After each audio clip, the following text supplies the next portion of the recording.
This is the most biker aesthetic I could get for today. Is it good?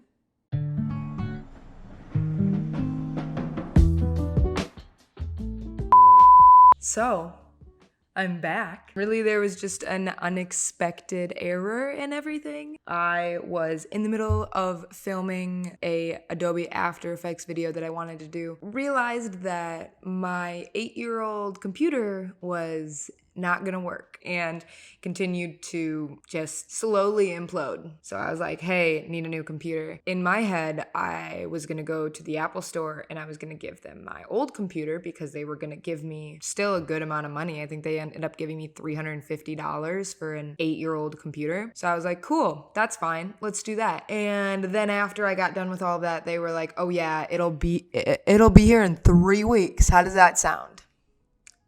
Not great. Doesn't sound great. That's not what I wanted. And then I said a little to myself and took what I could and left. So I did end up getting it expedited, which didn't mean much because it still takes 2 weeks to get here. So cool. That's fine. I ordered 2 extenders that came in literally 2 days. Not helpful. So cool. I guess they're not extenders. I have 2 adapters that are not helpful because I don't have a computer. So how would they be helpful? Anyways, that's my small rant. Apple gods, please don't come for me. We love you. I still use all of your products. It's just frustrating because I didn't know that was what was going to happen. So welcome. This is a branding breakdown of Harley-Davidson and why branding bad turned out to be great. So let's go through the creation of Harley-Davidson. In 1903, William Harley and 2 of the Davis brothers, Arthur and Walter, built their first motorcycle in their mechanic shed in Milwaukee, Wisconsin. And by 1936, they had released both their V twin engine and their overhead valve knucklehead engine, which ended up being some of their best-selling bikes. And even through this Great Depression, they were able to be one of the 2 motorcycle companies that pulled out. It was them and Indian Motorcycles. And they would become arch nemesis in branding and sales as time went on. From the years of 1941 to 1945, they manufactured over 90,000 motorcycles for World War II. And it was some of the easiest equipment to take in with the soldiers as they were covering a lot of ground. After the war efforts, the company shifted their focus back to public consumers and created the Sportster XL, which would release in 1957. Almost a decade later, in 1965, Harley would release its first public stock offering. And as I like to say, the rest is history. Or at least this is up to the specific history that we're going to cover today. So that's just a general overview of the first few things that we're going to cover before we go into more of the community aspect after. Because Harley was in many places. They pushed themselves to the war effort. They were with their public consumers. They had many sports racing titles that were doing them very well at the time. And they had spread themselves out in a good arena to continue into the 60s with heavy sales and heavy interest from the public. And as the brand continued, their push for this unbridled culture would eventually cement themselves in one of the most recognizable American brands of all time. And this is where it gets interesting. In the 60s, Harley had generally become a household name sort of by accident. Soldiers were coming back from the war and they felt very lonely and isolated in their day-to-day lives. They didn't feel the sense of community or the fast, reckless abandon that they were feeling while they were in the military. So soldiers began to buy bikes in reminiscent of the ones that they used during their time and would ride them to meet veterans at local bars. So this became the motorcycle club as it generally progressed. This community was something different than what was considered the AMA or the American Motorcyclists Association, which was started in 1924 when motorcycles had become more of interest to the public. These soldiers did not see themselves as part of that, and they strayed away from it a little bit as they felt that it didn't really encapsulate what they had gone through and what they were looking for in the community that they were creating themselves. As these motorcycle clubs became more popular. They were almost ostracized as the outcasts. They were obviously veterans having a hard time coming back from the war. And they spent a lot of time at local bars and restaurants, slightly becoming an outcast group. But it wasn't until the infamous Hollister riot in California that really put bikers on the wrong side of American history. The riot caused public unrest. It was one of the first times that the public had seen this biker image, and they were force-fed this publicized criminal side of them. So of course, in response to the riot, the AMA felt as though they had to put out a statement, and they put out one that just poured gasoline on the fire, saying that 99% of these motorcyclists were law-abiding citizens and that only 1% of them were outlaws, and that these 1% were to blame for this uprise in criminal community. Of course, not only did it not calm the nerves of the public, but it began to create this outlaw image that some of these in the organization wanted to be seen as. And they took that statement and ran with it. They called themselves outlaws and they called themselves the 1%. And now we have this infamous 1% that some of that group recognizes with. As time went on, though, this new image just began to put them in more danger than they wanted.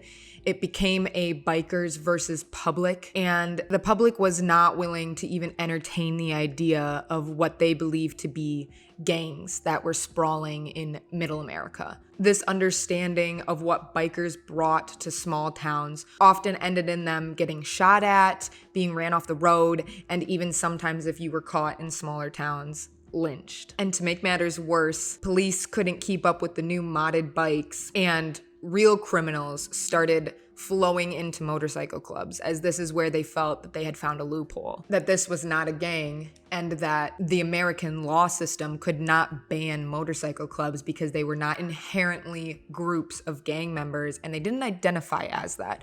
So it was difficult to weed through the groups that were actually calm motorcycle enthusiast clubs and those that were using it as a ploy for criminal activity. So even as their image grew larger and more violent as actual criminals began to enter these organizations, Hollywood began to fascinate over this dangerous, interesting life that they felt that these characters were living. Hollywood couldn't get enough of it. They pushed out dozens of shows, movies, publications, all focusing around this bad boy aesthetic. Performers like Evel Knievel and Elvis Presley glamorized this light image of a biker that wasn't actually the life that they were living and pushed it out to even more people as it became more popular.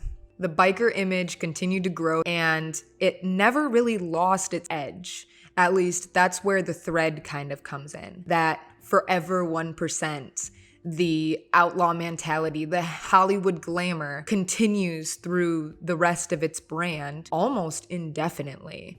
I mean, we have not seen any change of branding recently. And that's where I truly believe that Harley-Davidson has made this outlaw aesthetic not a phase. It has become a solid rebellion indefinitely. Although this point in time was a turning point for the biker image, it was also a huge turning point for Harley-Davidson and where they wanted to go. They ended up simplifying and refining their logo, the shield that we know of today, from 1965, and their messaging became very interestingly heavy toward that group. They had found that their niche was in this area of freedom and exploring and pushing the world to give everything that it can to this small sector of isolated people. Their messaging began to change, and one of their most famous slogans, "Live to ride, ride to live," became a cult calling. It encompassed all of the characters that they were going for and tried to push the same narrative that we had seen earlier. Their slogans and their advertisements started to become more outside of what would be considered normal advertising for the time. The "just add ego and go" and will help you teach your son a thing or two about freedom is very reminiscent of an outlaw culture. So as time went on, Harley-Davidson began re-upping their slogans and making them even more specific as they became more comfortable with this outlaw aesthetic. They definitely leaned into it. There was no point that the marketing team was like, hey, maybe we shouldn't. They were all in, and it was a great choice for them.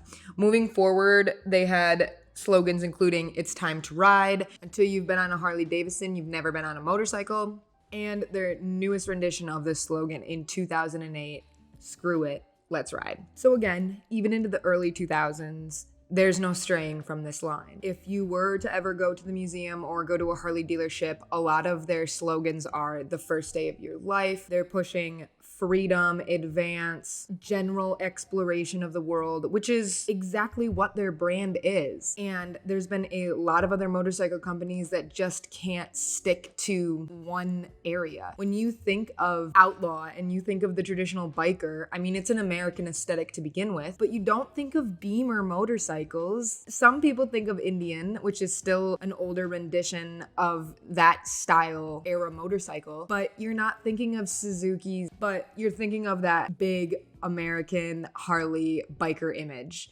And that's always what Harley has been about. And it was a wonderful choice to lean into this, solidifying that group that has always been looking for community. Harley is community. Their events are huge. They have leaned into the rallies, Sturgis Rally, the rides across this nation. That's their bread and butter, and that's where they get their lifelong loyal fans from. So this is where I feel like I had gotten to a point that I realized it was just the forever 1%. America has always had this perception of motorcycles and the people that are on them, the thought that it's a one-person ride and it's an experience, it's freedom, it's all of these combined into what has been considered motorcycle culture. The lean that Harley-Davidson did into their bad boy image was the best that they ever could.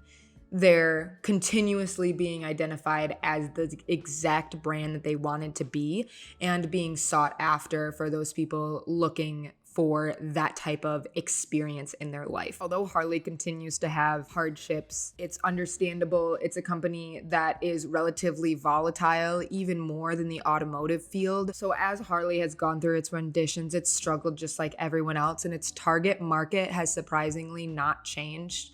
Its struggles largely come from internal organization aspects, which they ended up replacing a lot of the higher executives in the early 2000s, and then came around to this year experiencing really hard tariffs, a huge impact with coronavirus, and then obviously just a drop in production and sales due to the markets dropping. And even with these hardships, I feel that Harley still has such a heavy brand name that it's not something that will have a bankruptcy and we'll never see that brand again. Even though something like the biker image may be fading or may be dying off as the older generation leaves, that 60s generation will go soon. It's inevitable that you will eventually lose that base of customers. But the biker market just changes characters. You're essentially selling to the same strand that you were in the 60s,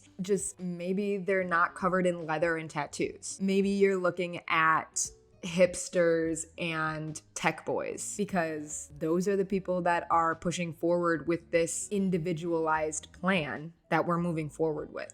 My view on it to keep Harley alive is they need to generally pick into the new bikers of our generation, which I believe are the people that are fighting that general 9-to-5, that are looking for those outskirt jobs and the freedom, something that I've talked about in my other videos as van life and this huge movement to be able to pick up and move your life wherever you want. It's such a great niche culture for Harley to dip their toes in that they haven't even tried to market to yet. And I do think if they heavily go into bankruptcy that they're going to have to reevaluate this marketing strategy.